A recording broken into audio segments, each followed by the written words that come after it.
আসসালামু আলাইকুম এভরিওয়ান। অভিমানী মন গল্পের 6 নম্বর পার্ট। আমাদের সৎমার আব্বুকে দেখার জন্য হাসপাতালে গেলাম। সবাই হাসপাতালে ঢুকলো আর আমি এদিক ওদিকে দেখতে থাকলাম। একটু পর আপু আমায় ডাকলেও আমি গেলাম না। দেখা করা শেষ, আব্বু আপু বেরিয়ে আসলো। বাসায় চলে আসলাম। বাসায় এসে বসে আছি। একটু পর আপু এসে আমার পাশে বসলো। আপু বলল, অপুর বিয়েতে যাবি ভাই? আমি বললাম, আপু, ও বড় মুখ নিয়ে সব ভুলে গিয়ে আমাদেরকে দাওয়াত করেছে। একদিন আগেই যেতে বলেছে, না গেলে কেমন হয় বল? আপু বলল, আচ্ছা আমরা তাহলে যাব, আর অপুর বিয়েতে সবচেয়ে দামি গিফটটা আমরাই দিব।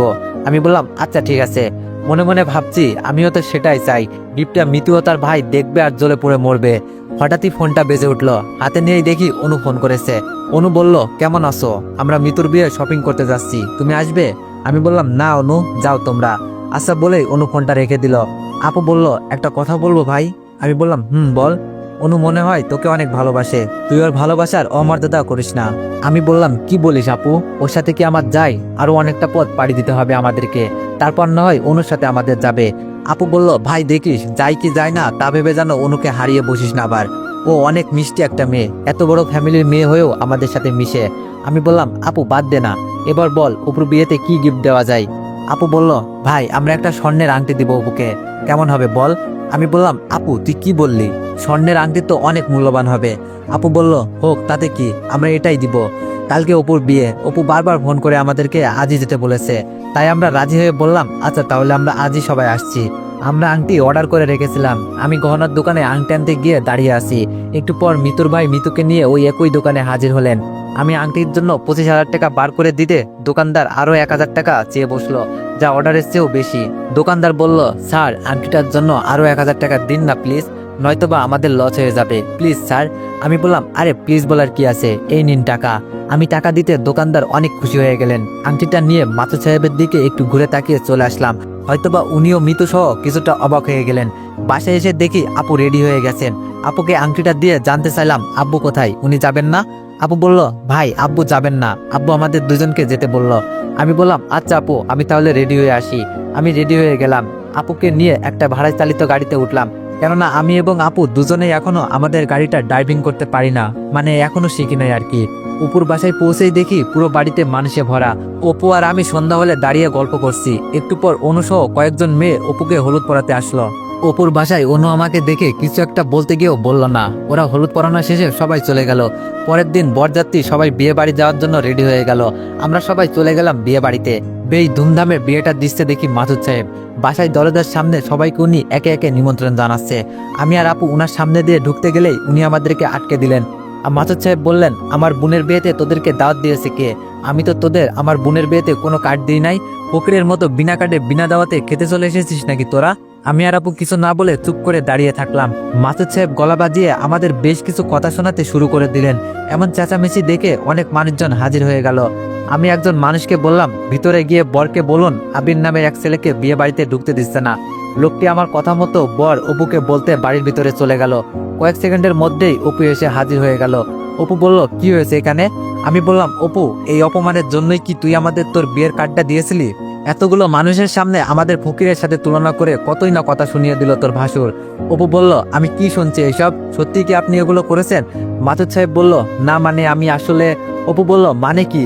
আমার বন্ধুকে ফকির বলে অপমান করা, এগুলো কি? এই সব চল, এই বিয়ে আমি করব না। মাসুদ সাহেব অপুর হাতটি চেপে ধরল। প্লিজ অপু, তুমি এমন করো না। আমার ভুলের শাস্তি আমার বোনটাকে দিও না। তুমি চলে গেলে আমার সব মান সম্মান শেষ হয়ে যাবে।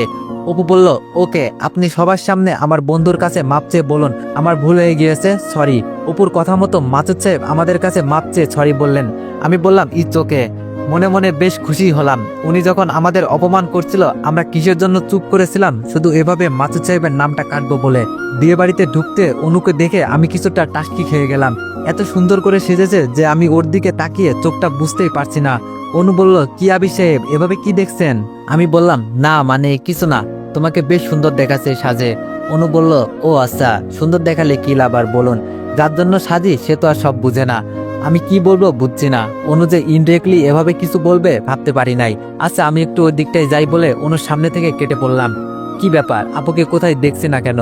কোথাও গেল বলে খুঁজতে আপুকে এক পাশে দেখলাম দাঁড়িয়ে রয়েছে। আপুর কাছে যেতেই দেখি আপুর চোখে পানি। আমি বললাম, আপু কি হয়েছে তোর? আপু বলল, কিছু না ভাই। আপু কেন কাঁদছে তা আমি জানি, তাই আমি আর আপুকে কিছু বললাম না।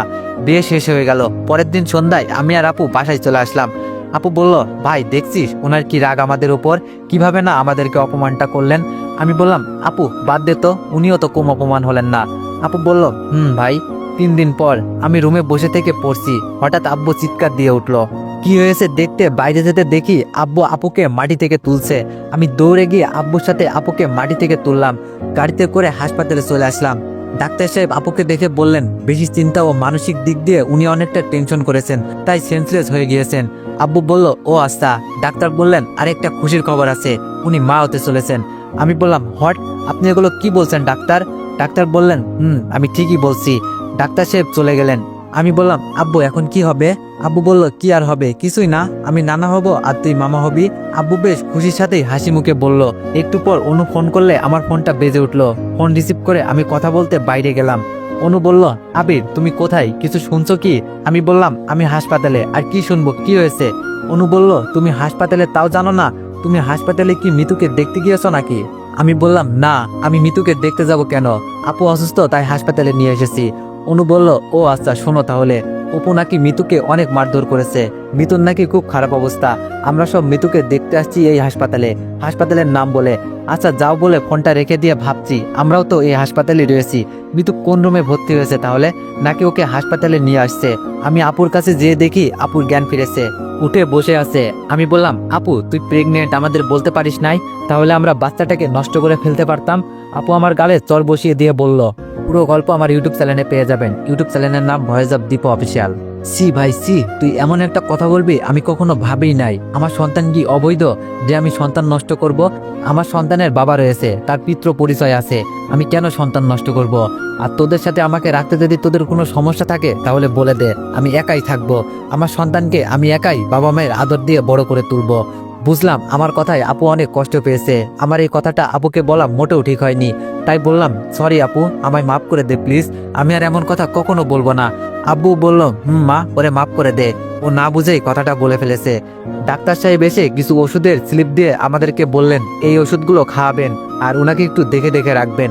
আপনারা চাইলে আজকে ওনাকে বাসায় নিয়ে যেতে পারেন। আমি ওষুধের স্লিপ নিয়ে বাইরে আসতে দেখি অনু হাসপাতালে প্রবেশ করছে। আমি বললাম, অনু কেমন আছো? আর মিতুকে কি এই হাসপাতালে নিয়ে এসেছে নাকি? অনু বলল, তাই তো শুনলাম, মিতুকে এই হাসপাতালে নিয়ে এসেছে, সম্ভবত 302 নম্বর রুমে হবে মনে হয়। আর আবির তুমি কোথাও যাচ্ছ? চলো যাই মিতুকে দেখে আসি। আমি বললাম, তুমি যাও অনু, আমি আপুর ওষুধগুলো নিয়ে আসি। অনু বলল, আচ্ছা, আগে বলো আপু কত নম্বর রুমে আছেন, ওনাকেও দেখে যাই। আমি বললাম, আপু 307-এ। আমি আসি, তুমি যাও বলে চলে আসছি। আর ভাবছি, মিতুকে দেখতে না গেলে হয় নাকি? মিতুকে তো আমি অবশ্যই দেখতে যাব। আজ আমার যেমন কষ্টের দিন ঠিক তেমন খুশিরও দিন। যা চেয়েছিলাম কিছুটা হলেও তা হয়েছে। মিতুকে দেখবো আর মনের ভাষায় বলবো, যা দেখ আজ কেমন লাগে। ওষুধ নিয়ে চলে আসলাম। আমি রুমে ঢুকতেই খেয়াল করে দেখলাম আপু চোখের ভাষায় অনুকে কেন্দ্র করে আব্বুকে কি যেন বোঝাচ্ছে। আব্বু যেন অনুর দিকে চেয়ে আছে। আমি বললাম, কি ব্যাপার অনু, মিতুকে দেখতে যাও নাই? অনু বলল, না আবির, এখনো যাইনি, তোমার সাথে যাবো বলে বসে আছি। মিতুকে দেখতে যাওয়ার কথা শুনে আপু জানতে চাইলো, মিতুকে দেখতে যাবে মানে কি? আমি কিছু বলার আগেই অনু সব বলে দিল। কাল রাতে মিতুকে অপু নাকি অনেক মারধর করেছে, মিতুকে ওর ভাই এই হাসপাতালে ভর্তি করেছেন, তাই মিতুকে দেখতে যাব আপু। আপু বলল, বলো কি, মিতুকে অপু মারধর করেছে যে হাসপাতালে ভর্তি করেছেন? আমি মনে মনে বললাম, তাতে কি হয়েছে, বেশ করেছে অপু ভাই, গুড জব। অনু বলল, আপু অনেক মারধর করেছে।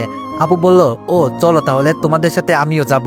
যার জন্য মাসুদ ভাইয়া আপুকে ডিভোর্স দেওয়ার জন্য ডিভোর্স পেপারে সাইন করেছে, অথচ আপু তাকেই দেখতে যাবে।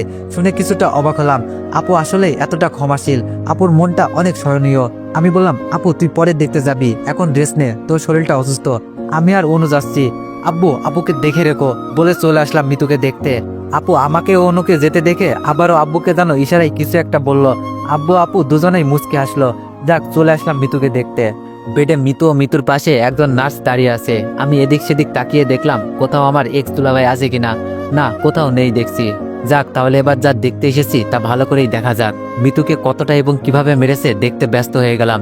মিতুর এক হাতে ব্যান্ডেজ, গাল দুটো লাল, আর গলার নিচে হালকা মনে হয় পুরানো দাগ। যাক, ভালোই মেরেছে তাহলে, কিন্তু আরো একটু বেশি মারলে মন্দ হতো না বলে এবার চুপ করে বসে শোনার চেষ্টা করলাম কেন অপু মেরেছে মিতুকে। অনু বলল, মিতু কি হয়েছিল, অপু তোমাকে এভাবে মারলো কেন? মিতু একটু কান্না করে বলল, সবই আমার ভাগ্যের লিখন রে বান্ধবী, সব আমার পাপের ফল।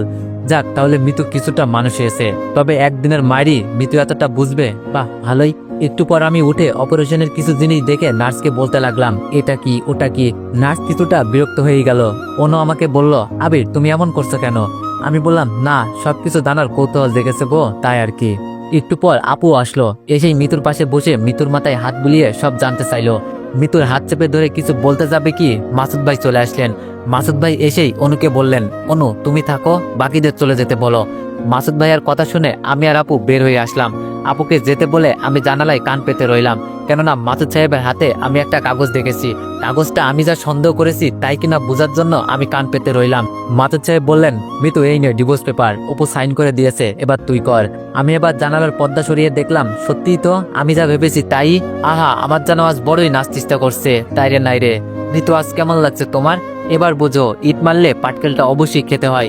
আর মাসুদ সাহেব এবার বুঝেন, ভাই হয়ে নিজের বোনের হাতে ডিভোর্স লেটার দিয়ে তাতে সাইন করতে বলাটা কতটা কষ্টের। আমি আপুর কাছে চলে আসছি আর ভাবছি, মাসুদ সাহেব মিতুকে ওপর মতো ছেলের সাথে কেন বিয়ে দিতে রাজি হলো, আবার বিয়ে দিল, আজকে আবার ডিভোর্স হলো, এসবের কারণটা কি? না জানি এই কথাগুলো কোনোদিন জানা হবে কিনা, তবে জানার জন্য বেশ আগ্রহ জাগছে। আপুর কাছে এসে দেখি আব্বু আপু বাসায় চলে যাবে বলে প্রস্তুত। বাসায় চলে আসবো বলে গাড়িতে উঠলাম। আব্বু গাড়ি চালাচ্ছেন আর আপু আমার ঘাড়ে মাথা রেখে অনবরত কেঁদেই যাচ্ছে। আমি কি বলে আপুকে সান্ত্বনা দিব বুঝছি না। একবার ভাবছি, আপু কেঁদে লাভ কি, সবই ভাগ্যের লিখন, কপালে যা আছে তা তো হবেই।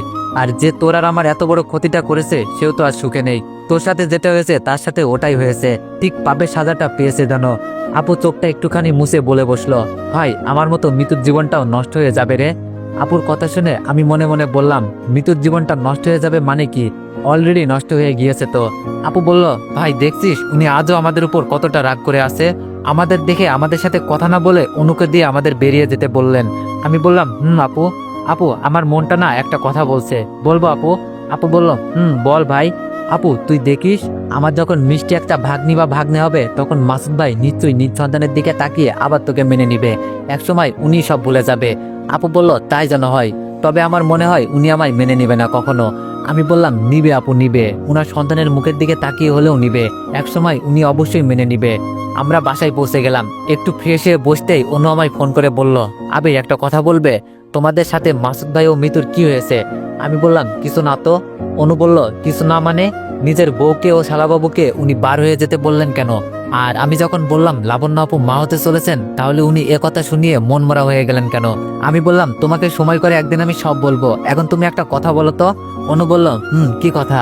আমি বললাম, আসলে মাসুদ সাহেব মিতুকে কেন অপুর সাথে বিয়ে দিল, আর অপুই বা কেন মিতুকে ডিভোর্স দিল, জানো কি তুমি? অনু বলল, না তো আবির, আমি কিছুই জানি না। আমি বললাম, ও আচ্ছা অনু, পরে কথা বলবো বলে ফোনটা রেখে দিলাম। রাতে খাওয়া দাওয়া সেরে ঘুমিয়ে পড়লাম। সকালে উঠে আব্বু আর আমি ওয়ার্কশপে যাওয়ার জন্য বের হচ্ছি। আপু এসে বলল, আমিও যাব। আমি বললাম, না আপু, তুই আজ থেকে বাসায় থাকবি, কেননা আমাদের মাঝে নতুন একটা অতিথি আসছে। আপু একটু লজ্জা পেয়ে বলল, আচ্ছা ঠিক আছে ভাই। আব্বু আর আমি ছুটলাম ওয়ার্কশপে। এভাবেই কেটে গেল বেশ কিছুদিন। হঠাৎ একদিন আব্বু এসে বলল, উনার শ্বশুর মশাই মানে আমার নানা নাকি মারা গিয়েছে।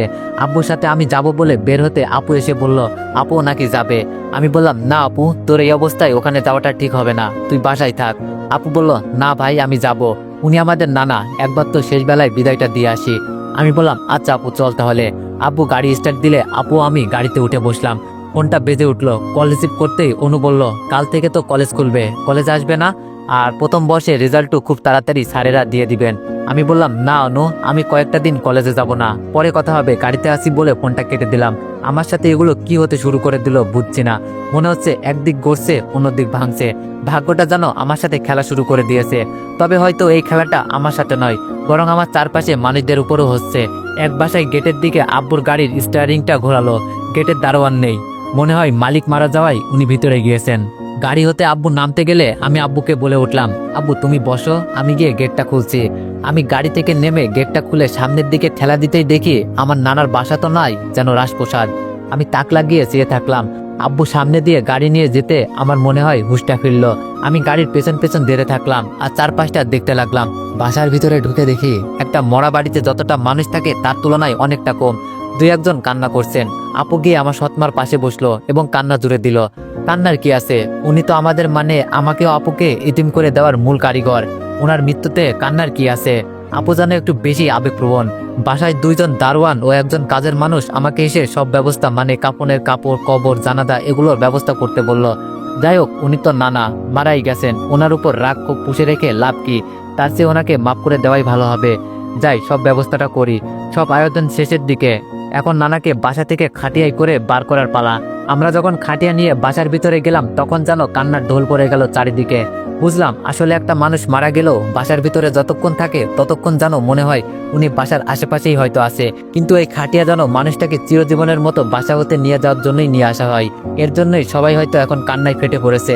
খাটিয়া নিয়ে জানাজা শেষ এবং সবকিছু শেষ করে আবার নানার বাসায় ঢুকলাম। আমার সৎ মায়ের পাশে আপু সহ বেশ কিছু মহিলা বসে আছেন। অনেকেই কান্না করছেন, কেউ বা তাদেরকে সান্ত্বনা দিচ্ছেন। আমি গিয়ে একটু দূরে একপাশে বসলাম। খেয়াল করে দেখলাম আমার সৎ মা আমার দিকে অপলক দৃষ্টিতে তাকিয়ে আছে। হয়তো ওনার চোখের ভাষা আমায় কিছু বলতে চাচ্ছে। এই ভাষার সবটা আসলে কি বোঝাতে চাচ্ছে তা না বুঝলেও কিছুটা বুঝলাম। উনি হয়তো আপুর মতোই আমাকে ওনার পাশে চাচ্ছেন। হয়তো ভাবছেন আজ যদি আবির আমার নিজের ছেলে হতো তাহলে আমার পাশে বসে একটু হলেও কান্না করতো, আমায় বলতো মা কেঁদো না তো, নানার কি হয়েছে, উনি আমাদের মাথার উপরেই ছায়ার মতো হয়ে থাকবেন। আমি এবার উঠে গেলাম। আপু চল বাসায় যাব। এই কথা শুনে উনি কিছুটা অবাক ও করুণ দৃষ্টিতে আমার দিকে তাকালো। উনি হয়তো এটা আশা করেননি। আপু কিছু বলতে যাবে কি আব্বু চলে আসলেন। উনি এসে জানালেন, আবির আমরা এখানে 3-4 দিনের মতো থাকবো, বেশ কিছু কাজ আছে, আমরা তা করে চলে যাব। কি কাজ আমি না বুঝে না শুনে মাথাটি নাড়িয়ে আব্বুকে জানালাম, আচ্ছা ঠিক আছে। রাতে একটু খেয়ে যে যার মতো করে ঘুমাতে চলে গেলাম। আপু সৎ মায়ের সাথে বসে রইলেন, আমিও চলে গেলাম ঘুমাতে। রাতে ঘুমের মধ্যে একটা স্বপ্ন দেখছি। এক অদ্ভুত ধরনের সাদা কাপড়ে সাদা শরীরটা জড়ানো।